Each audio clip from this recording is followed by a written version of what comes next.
जितना मांगोगे उतने बड़े भिखारी रहोगे। मैं एक घर में मेहमान था कलकत्ते में। एयरपोर्ट से मेरे मेजबान मुझे लेके चले तो बड़े उदास थे। मैंने पूछा क्या हुआ? कहा कि बहुत नुकसान हो गया।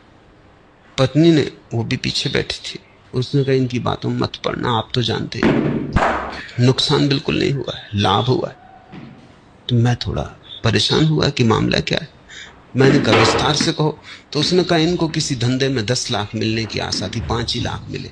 ये कहते हैं 5 लाख का नुकसान हो गया और उससे बड़े परेशान है, रात सो नहीं सकते। और मैं इनको समझा समझा के मरी जा रही हूँ। और इसीलिए मैंने चाहा कि आप आए, कि इनको थोड़ी याद दिलाएं कि 5 लाख का लाभ हुआ, कामना 10 की हो और 5 ही मिले तो 5 का तो नुकसान हो गया।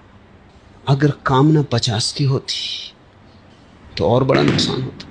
अगर कामना करोड़ की होती तो भिखारी हो गए थे, दिवाली निकल गए। जितनी बड़ी कामना होती चली जाती है उतना बड़ा भिखारीपन बढ़ता चला जाता है। इसलिए सम्राटों से बड़े भिखारी तुम कहीं ना पा सकोगे और धनियों से बड़े दरिद्र खोजना मुश्किल है। उनके पास क्या है उसकी गिनती मत करना, क्योंकि उसकी वो गिनती खुद ही नहीं कर रहे हैं, तुम क्यों करो। उनके पास जो नहीं है उसका हिसाब करना है, तब तुम्हें पता चलेगा। यही भूल हो रही। तुम देखते हो धनी को तो तुम उसका हिसाब लगाते हो, जो उसके पास है, कितना बड़ा मकान, कितनी बड़ी कार, कितनी बड़ी जमीन, तुम इसका हिसाब लगा रहे। तुम कह रहे आदमी के पास कितना है।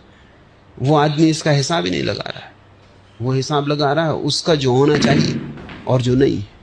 तुम ईर्ष्या से मरे जा रहे हो कि काश इतना हमारे पास होता, और वो आदमी अपनी तृष्णा से मरा जा रहा है।